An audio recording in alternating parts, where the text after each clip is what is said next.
이 시간 거북이 영성이라는 제목으로 함께 말씀을 나누겠습니다. 미국의 그 국부라고 불리는 벤자민 플랭클린이 유명한 말을 남겼습니다. Time is money. 번역을 하면은 시간은 금이다라는 말입니다. 우리가 사는 삶은 무엇으로 이루어졌을까요? 시간으로 이루어졌습니다. 시간이 곧 우리의 삶입니다. 그러니 이 시간을 잘 선용하는 것이 인생을 잘 살게 되는 비결입니다. 그래서 현대인들은 최대한 이 시간을 효율적으로 쓰고자 합니다. 짧은 시간에 많은 일을 감당하는 것, 그것이 오늘날의 미덕으로 여겨집니다. 그런데 부작용이 있습니다. 너무 분주해진다는 것입니다. 너무 바빠진다는 것입니다. 그래서 항상 빨리빨리 문화가 이 시대의 문화입니다. 특별히 우리나라는 얼마나 이 빨리빨리 문화가 고착화되어 있습니까? 이 2025년이 이제 얼마 남지 않았습니다. 이 연말 연시는요, 더 분주하고 더 바쁩니다. 한 해를 결산해야 합니다. 또 새해를 준비해야 합니다. 직장에 있을 때는 또 인사이동이 있습니다. 여러 가지 분주한 일이 더 많은 이 연말 가운데 하나님의 말씀 가운데 우리가 나아가길 원합니다. 항상 우리의 마음이 분주하고 빨리빨리 하는 것이 고착화되어 있습니다. 식당에 가서 이 중국집에 짜장면 시킵니다. 10분 이상 넘어가면 어떻게 될까요? 바로 컴플레인 들어갑니다. 별점 테러 당합니다. 유럽 같은 데 가보면은 한 30분, 40분 기다려도 당연히 그렇게 기다리는 걸로 인식을 하지만 우리나라는 금방 이게 불평을 하는 것입니다. 항상 이 빨리 해야 한다는 거, 분주해야 한다는 거, 이것이 미덕이고 이것이 훌륭하다 여겨지는 것입니다. 수능도 저번 달에 수능을 쳤는데 사실 수능의 본질이 뭔지 아십니까? 시간 싸움입니다. 많은 문제를 얼마나 빨리 푸느냐가 승패를 결정하는 것입니다. 그러니까 빨리빨리 풀어내는 것, 시간을 무한정 줘보십시오. 그거 다 그냥 느긋하게 하면은 다 고득점 맞겠죠. 그런데 빨리 문제를 풀어야 하는 것이 그게 결정적인 요인이라는 것입니다. 휴대폰도 앞다퉈서 빨리빨리 출시가 됩니다. 6개월 만에, 몇 개월 만에 새로운 폰이 출시됩니다. 막 얼마 전까지만 해도 막 접히는 휴대폰이 인기였는데 이번엔 2번 접히는 폰, 3번 접히는 폰 앞다퉈서 지금 만들어내고 있습니다. 누가 빨리 그것을 만들어내냐, 그것이 이제 관건인 것이죠. 빨리 하는 것, 분주하게 하는 것, 이것이 미덕인 오늘날 사회에서 반대로 한번 생각해 보십시오. 어떤 사람이 있는데요, 너무 느립니다. 굼뜹니다. 그러면은 저 사람 느리구나, 저 사람 조금 천천히 하는구나가 아니라 무능한 거 아니냐, 너무 사람이 둔한 거 아니냐, 게으른 거 아니냐. 빠르고 분주한 것은 훌륭하고 미덕으로 여겨지지만 오히려 느리고 굼뜨고 이런 것들은 오히려 아주 해서는 안 되는 그런 것으로 여겨지는 것입니다. 그런데 이 현대인의 바삐 움직이는 이런 모습이 성경에도 한 인물이 그러한 모습을 갖고 있습니다. 누굴까요? 바로 마르다입니다. 마르다는 예수님을 영접했습니다. 성경 한번 읽어보면은 38절입니다. 그들이 길 갈 때 예수께서 한 마을에 들어가시매 마르다라 이름하는 한 여자가 자기 집으로 영접하더라. 주님을 영접합니다. 이 얼마나 큰 영광입니까? 그래서 이 마르다는 가만히 있을 수 없습니다. 분주하게 움직입니다. 어떤 일을 했을까요? 아주 음식을 준비하고 발 씻을 물도 준비하고 뭔가 우리 주님을 더 좋게 대접할 게 뭐 없을까 하면서 막 분주하게 움직였을 것입니다. 그런데 반면에 정반대로 행동하는 여자가 또 한 명 있습니다. 그 여자가 바로 마리아입니다. 39절입니다. 그에게 마리아라는 동생이 있어 주의 발치에 앉아 말씀을 듣더니, 언니는 몸이 더 바빠 죽어라 일을 하는데 동생은 그냥 가만히 주의 발치에 앉아 있는 것입니다. 얼마나 이 속이 터질까요? 그래서 바로 이것을 참지 않고 컴플레인 합니다. 그 다음 구절입니다. 40절에 마르다는 준비하는 일이 마음이 분주한지라 예수께 나아가 이르되 주여 내 동생이 나 혼자 두는 것을 생각하지 아니하시나이까 그를 명하사 나를 도와주라 하소서. 지금 주님 앞에 주님을 영접했는데도 불구하고 주님 지금 마리아 지금 하는 거 이거 맞습니까? 얼른 지금 분주하게 움직여야 되는 거 아닙니까? 오히려 이렇게 컴플레인 하는 것입니다. 이것은 오늘날의 관점으로서 아주 정확한 말입니다.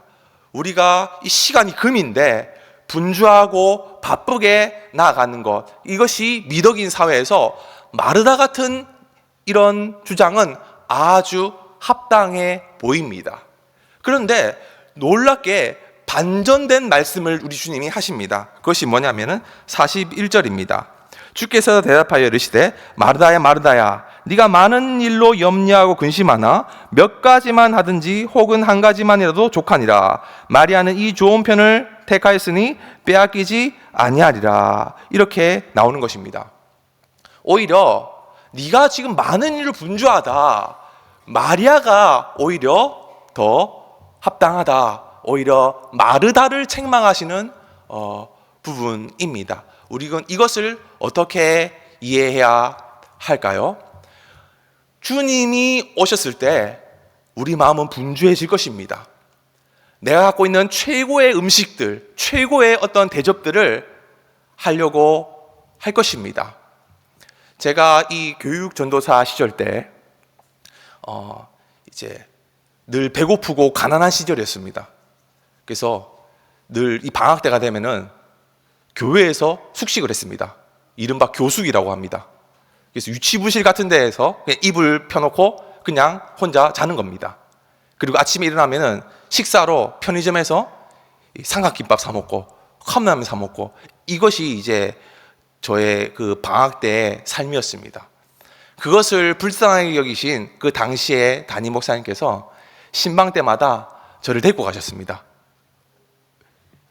네가 이 신방을 통해서 이 사역자로서의 삶을 한번 배워라. 이게 아니라 밥 먹이려고, 불쌍해가지고 맨날 컵라면 먹으니까 영양 보충시켜 주시려고 저를 데리고 다녔습니다. 한날은 신방집에 갔는데 막 그냥 오래된 허름한 아파트입니다. 계단을 타고 올라갑니다. 그냥 봐도 아주 이게 힘드신 그런 분입니다.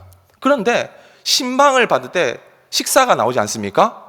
그냥 상다리가 부러져 나오는 것입니다. 최고의 산의 진미로 나오는 것입니다. 막 회에 갈비에 아주 맛있는 것들만 나옵니다.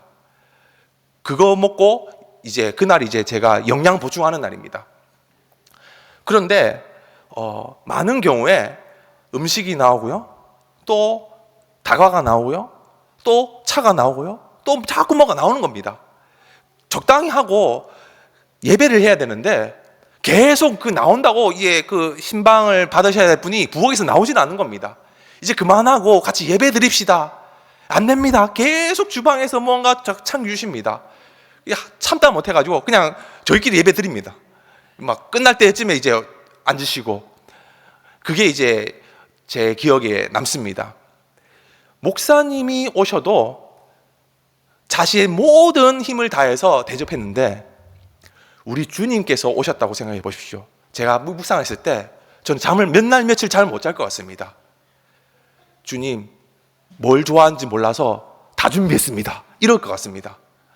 그래서 저는 아무리 묵상을 해도 이 마르다의 반응이 너무나도 저의 마음과 같았습니다.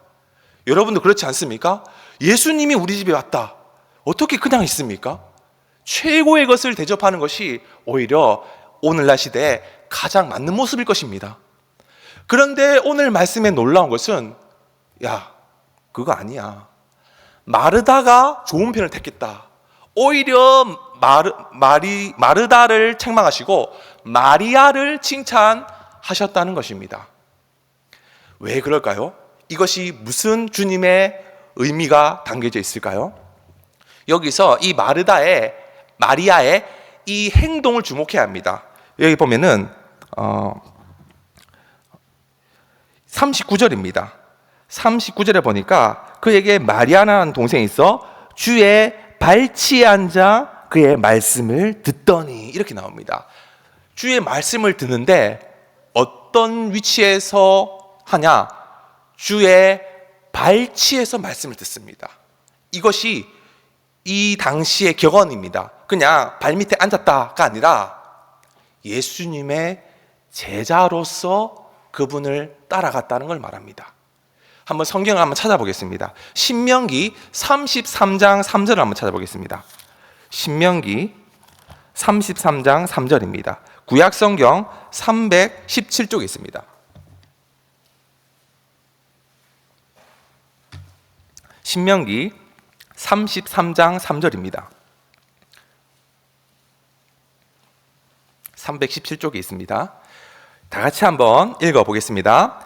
여호와께서 백성을 사랑하시나니 모든 성도가 그의 수중에 있으며 주의 발 아래 앉아서 주의 말씀을 받는도다. 아멘.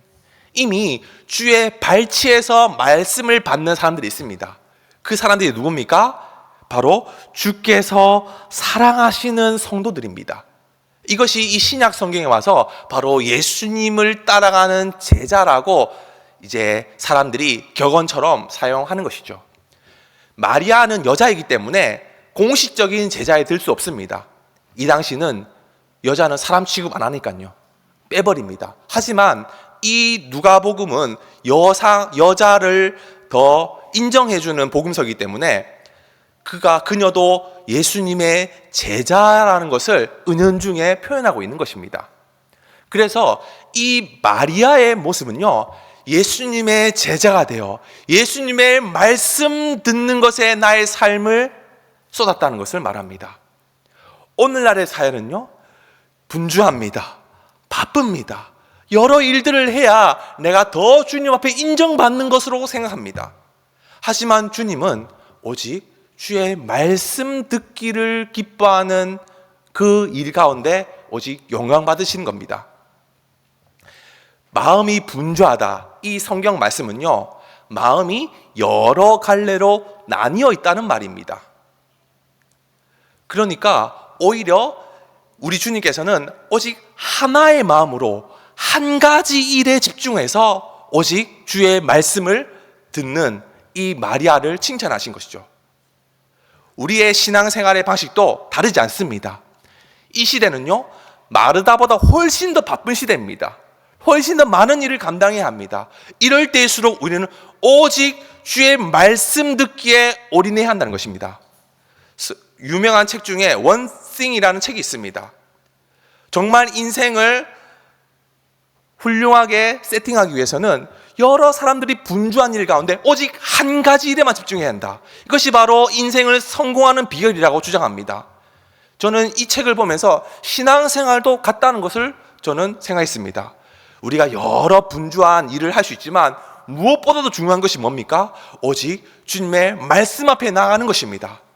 여러 이 세상의 이 기독교 문화 안에서도 좋은 것들이 많습니다. 각종 프로그램들, 각종 훈련들이 있지만 무엇보다도 우리는 본질로 나가야 합니다. 그것은 바로 주의 말씀 앞에 오직 나의 삶을 드려야 한다는 것입니다. 자,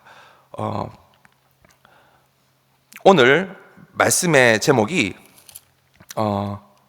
거북이 영성입니다. 거북이 영성.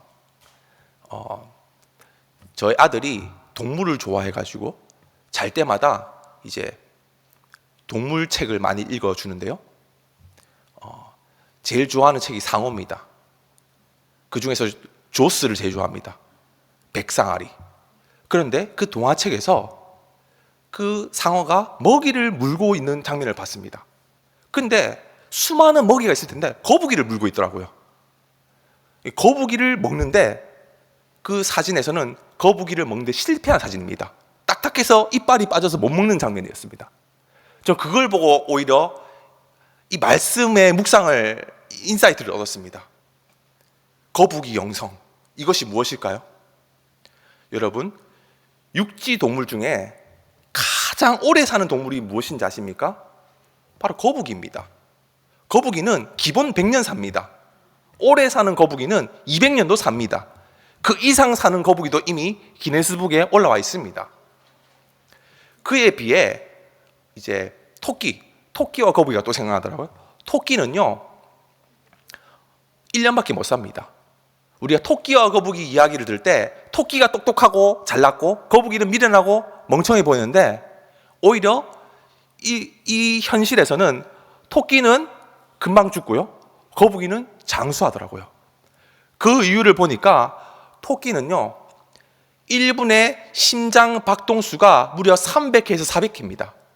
이 심장 박동수가 빨리 뛸수록 수명이 줄어듭니다. 그래서 이 대부분의 동물은요 토끼처럼 심장 박동수가 매우 많습니다. 그래서 빨리 죽습니다. 토끼도 야생에서는 1년 살고요, 집에서 어르고 달래고 키워야 9년 10년 삽니다. 개는 20년 삽니다. 고양이는 15년 삽니다. 소나 낙타나 말이나 이런 애들도 30년, 40년, 50년이 끝입니다. 하지만 거북이는 100년 넘게 삽니다.